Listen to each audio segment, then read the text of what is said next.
They say your wedding day is supposed to be the happiest day of your life. For me, it became the day that shattered everything I believed in. But it also became the day that forged me into someone stronger than I ever imagined. This is my story. My name is Emma, and 5 years ago, I was a hopeful 26-year-old woman standing in a beautiful church, wearing the wedding dress I dreamed about since I was a little girl. The white silk hugged my figure perfectly, the veil cascaded down my back like a waterfall, and my heart was racing with anticipation. In just minutes, I would walk down that aisle and marry the man I loved. Or so I thought. I met David 3 years before our wedding day. He was charming, successful, and everything I thought I wanted in a partner. He worked at a prestigious investment firm, drove a nice car, and always knew exactly what to say to make me feel special. When he proposed to me on a beach at sunset, with a diamond ring that sparkled like starlight, I said yes without hesitation. I thought I was the luckiest woman in the world. My family adored him. My father, a retired teacher, would spend hours talking to David about business and investments. My mother loved how attentive he seemed, how he would bring her flowers and compliment her cooking. My younger sister Emma thought he was perfect. "You're so lucky," she would tell me constantly. David is like a prince from a fairy tale. I worked as a graphic designer at a small agency. It wasn't glamorous, and it didn't pay as much as David's job, but I loved it. I poured my creativity into every project, often working late nights to perfect my designs. David would sometimes joke about my cute little job, but I didn't mind. I thought he was just teasing. I thought he respected my passion. As our wedding approached, I threw myself into the planning. I wanted everything to be perfect. I spent countless hours choosing flowers, tasting cakes, selecting the perfect venue. David seemed less interested in the details, but he would smile and tell me, "Whatever makes you happy, babe, I trust your judgment." I took that as a sign of his confidence in me, his trust. How naive I was. The week before the wedding, I noticed David was on his phone more than usual. When I asked him about it, he would brush it off. "Just work stuff," he'd say, giving me a quick kiss on the forehead. "You know how demanding the firm can be." I believed him. Why wouldn't I? We were about to get married. I trusted him completely. On the morning of our wedding day, I woke up in my childhood bedroom, surrounded by my bridesmaids. The sun was streaming through the windows, and there was an electric excitement in the air. My best friend Sarah was helping me with my makeup, carefully applying each stroke of mascara. My sister was steaming my dress, making sure every fold was perfect. My mother came in with tears in her eyes, telling me how beautiful I looked. "You're going to make the most stunning bride," she said, her voice thick with emotion. David is such a lucky man. I looked at myself in the mirror, and for a moment, I felt like a princess. My hair was styled in elegant waves, my makeup was flawless, and my dress fit like it was made just for me. I couldn't wait to see the look on David's face when I walked down that aisle. The ceremony was scheduled for 3 o'clock. At 2:30, we arrived at the church. It was a beautiful old building with stained glass windows that cast colorful patterns across the pews. Flowers adorned every surface, white roses, peonies, and hydrangeas, just like I'd dreamed. The guests were starting to arrive, and I could hear the soft murmur of conversation and excitement. I was in the bridal suite, a small room off to the side of the church, when my world came crashing down. My maid of honor, Sarah, had gone to check on something with the wedding coordinator. She came back 5 minutes later, and the expression on her face made my blood run cold. She was pale, her hands were shaking, and she looked like she might be sick. "Emma," she said, her voice barely above a whisper. "Emma, you need to come with me, now."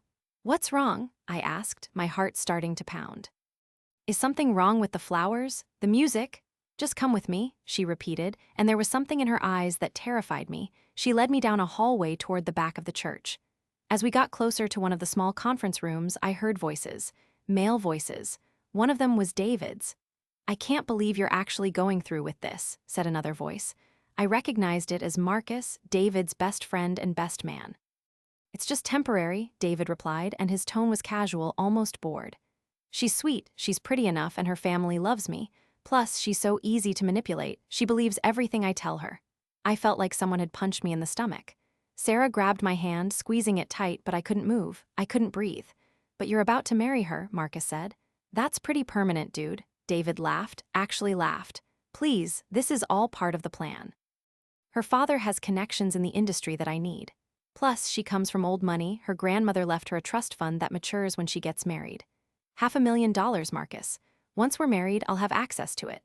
I give it 2 years, maybe 3, and then I'll divorce her. I'll walk away with a nice chunk of change and the business connections I need.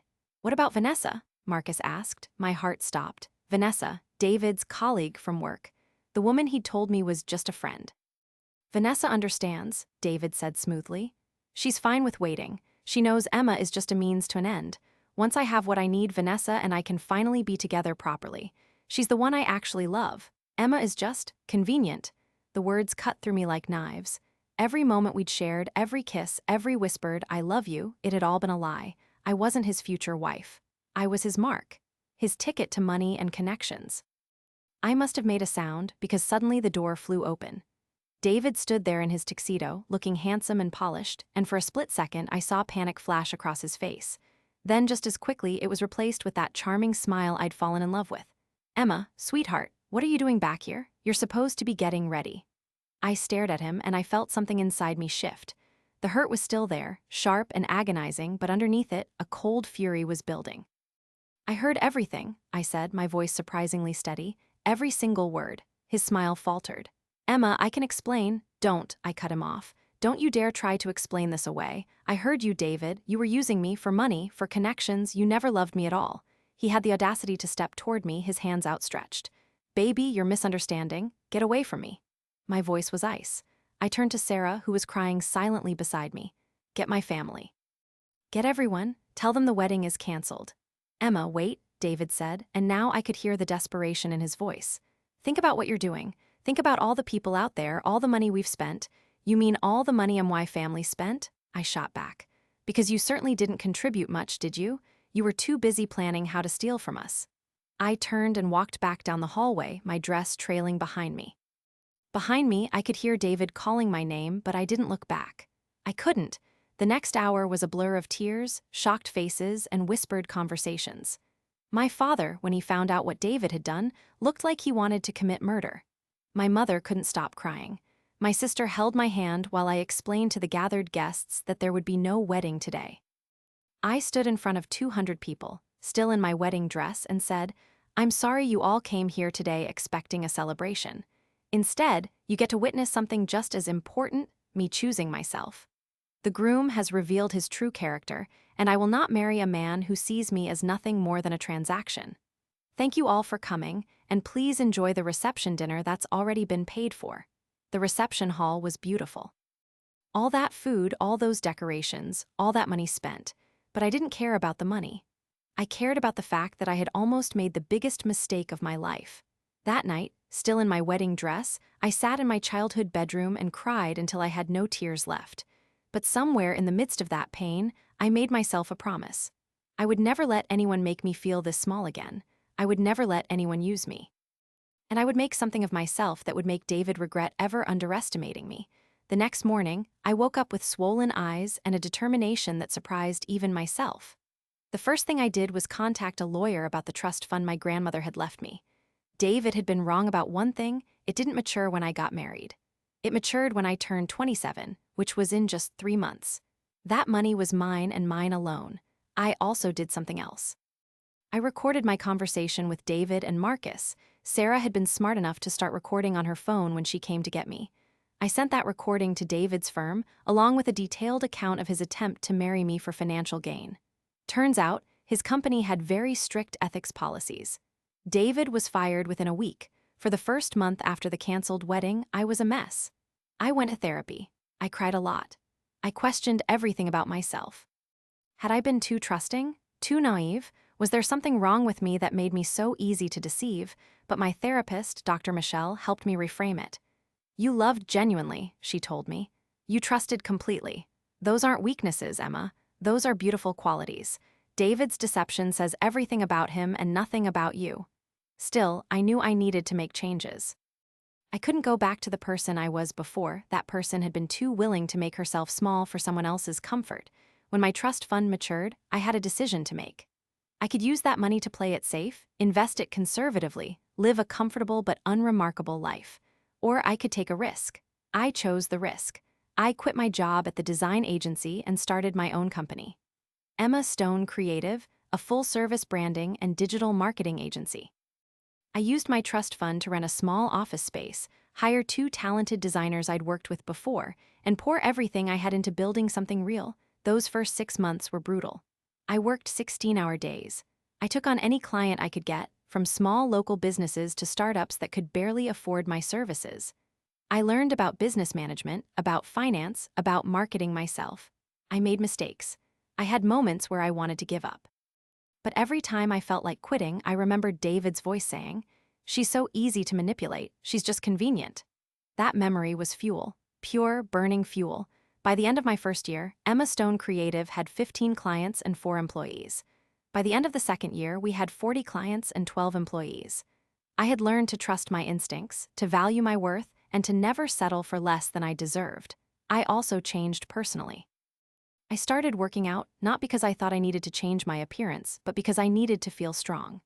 I took up boxing, and there was something incredibly therapeutic about hitting that heavy bag, imagining it was David's lying face. I cut my hair into a sleek, sophisticated style. I invested in a professional wardrobe, tailored blazers, elegant dresses, designer heels. Not for anyone else, but for myself. I dated, but carefully. I was honest about my past and my boundaries. Some men couldn't handle a woman who knew her worth. Those men didn't last long. I was no longer willing to dim my light for anyone's comfort. By my third year in business, Emma Stone Creative was one of the most sought-after branding agencies in the city. We'd worked with major corporations, landed national accounts, and I'd been featured in several business magazines as a rising entrepreneur to watch. My company was valued at over $3 million. I'd built an empire from the ashes of my worst day. It was a crisp autumn evening when I saw him again. I was at a high-end networking event at the Riverside Hotel, one of the most exclusive venues in the city.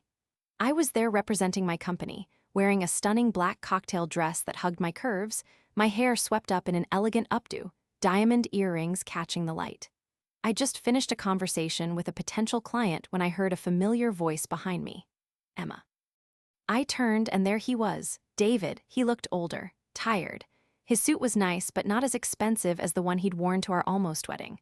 There were lines around his eyes that hadn't been there 3 years ago, and most notably, he looked at me with an expression that was half shock, half something else. Was that longing? David, I said coolly, my voice betraying none of the emotions churning inside me. Wow, you look incredible, he stammered. I heard you started your own business, but I had no idea that I'd be successful. I finished for him, one eyebrow raised. Yes, well, turns out when you're not wasting your energy on someone who sees you as a means to an end, you can accomplish quite a lot. He had the decency to look ashamed. Emma, I've wanted to reach out to you, to apologize. What I did was unforgivable. Yes, it was, I agreed simply. I was an idiot. I didn't see what I had. You were the best thing that ever happened to me, and I threw it away for. He paused, seeming to struggle with the words. For nothing, it was all for nothing. What happened to Vanessa? I asked, though I wasn't sure I cared. She left me about 6 months after everything. Turns out she was just using me too. Karma, I guess. He laughed bitterly. I lost my job, my reputation, everything. I've been struggling to find decent work ever since. Most firms won't touch me after what happened. I should have felt satisfaction, and part of me did, but mostly I just felt nothing. This man who had once been my entire world, who had broken my heart so completely, was now just a stranger to me. A cautionary tale. I'm sorry that's been difficult for you, I said, and I meant it. Not because I felt bad for him, but because I was genuinely past the point of wishing him harm. His consequences were his own doing. Emma, I know I have no right to ask this, but is there any chance? No, I cut him off firmly but not unkindly. There's no chance of anything, David. You taught me a valuable lesson about knowing my worth and never settling for less than I deserve. For that, I suppose I should thank you. But that's where it ends. A successful, handsome man approached us then, Oliver Chen, the CEO of a tech startup that was one of my biggest clients. Emma, there you are. I wanted to introduce you to, he paused, looking between David and me, reading the situation with impressive accuracy. I'm sorry, am I interrupting? Not at all, I said with a genuine smile. David was just leaving. It was nice to see you, I added, turning back to David one last time. As I walked away with Oliver, I didn't look back. I didn't need to. That chapter of my life was closed. Over the next year, my business continued to flourish. I opened a second office in a neighboring city. I was invited to speak at conferences about entrepreneurship and resilience. I wrote articles for business publications about building a company from the ground up. I mentored young women who wanted to start their own businesses, and I was happy. Genuinely, completely happy. Not because I'd gotten revenge on David, though I suppose, in a way, my success was the best revenge I could have asked for. I was happy because I'd discovered who I really was beneath all the people-pleasing and self-doubt. I'd learned that my kindness wasn't weakness. My trust wasn't naivety. My love wasn't something to be ashamed of. David hadn't broken those things in me, he just temporarily obscured them. But they were still there, stronger than ever, just more wisely applied. I heard through the grapevine that David had tried to start his own consulting business, but it had failed within 6 months. I heard that he'd moved to another city, trying to escape his reputation. I heard that he'd told people he regretted losing me every single day, but those were just rumors, and they didn't matter to me anymore. What mattered was the life I'd built.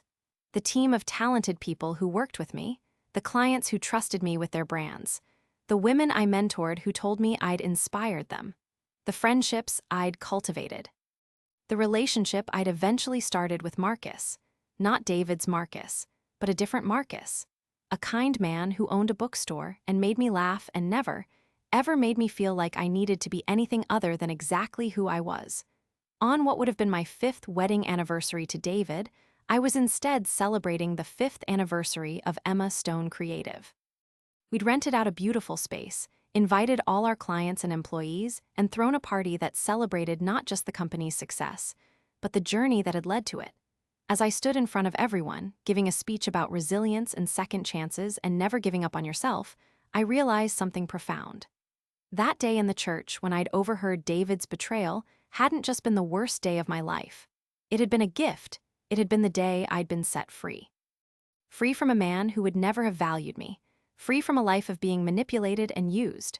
Free to discover what I was truly capable of when I stopped making myself small for someone else's ego. Would I have chosen that path if I'd known how much it would hurt? Maybe not. But I wouldn't trade where I ended up for anything in the world. David had thought he was playing me. He'd thought he was so clever, so smooth, so smart. He thought I was just a convenient means to an end, easily manipulated, sweet and naive. What he'd failed to realize was that underestimating me was the biggest mistake of his life. He'd wanted my money, my connections, my trust fund. Instead, his betrayal had ignited something in me that I hadn't even known was there, a fierce determination, an unshakable self-belief, and a refusal to ever let anyone diminish me again. I didn't make him regret losing me by plotting some elaborate revenge scheme. I made him regret it by becoming the best version of myself, by building an empire, by succeeding beyond either of our wildest dreams, by showing him exactly what he'd thrown away, and the beautiful irony? He'd wanted my grandmother's $500,000 trust fund. My company was now worth $20 million and growing. He'd wanted my family's connections. I'd built my own network that spanned industries and continents. He'd wanted to use me as a stepping stone to his success. I'd built a staircase to the stars without him. Sometimes people ask me if I've forgiven David. The truth is, forgiveness isn't about him. It's about me choosing not to carry that weight anymore. He made his choices. He faced his consequences. That's not my burden to bear. What I've learned is that betrayal, while painful, can also be transformative. It can show you who you really are. It can reveal your strength.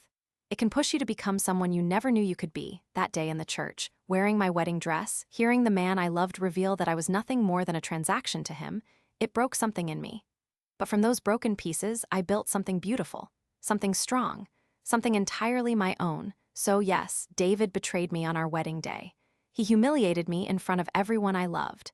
He tried to use me for money and connections. He broke my heart, but I made him regret it forever, not through revenge, not through retaliation, but by becoming everything he never imagined I could be. By succeeding so far beyond his reach that he'd spend the rest of his life wondering what might have been if he'd just been man enough to love me for real. Every success I achieve, every milestone my company reaches, every woman I mentor who goes on to do amazing things, it's all proof that you can't break someone who refuses to stay broken. David taught me that trust should be earned, that love should be genuine, and that my worth isn't determined by how someone else values me. He taught me to believe in myself, to fight for myself, to never settle for less than I deserve. And for those lessons, learned in the hardest possible way, I am grateful. Because the woman I am today, successful, confident, genuinely happy, is someone that heartbroken girl in the wedding dress could never have imagined becoming. I stand here now, 5 years later, and I can honestly say I'm thankful for that canceled wedding, not because I enjoyed the pain, but because it led me here, to this life, to this version of myself. They say the best revenge is living well. I've lived better than well. I've lived extraordinarily.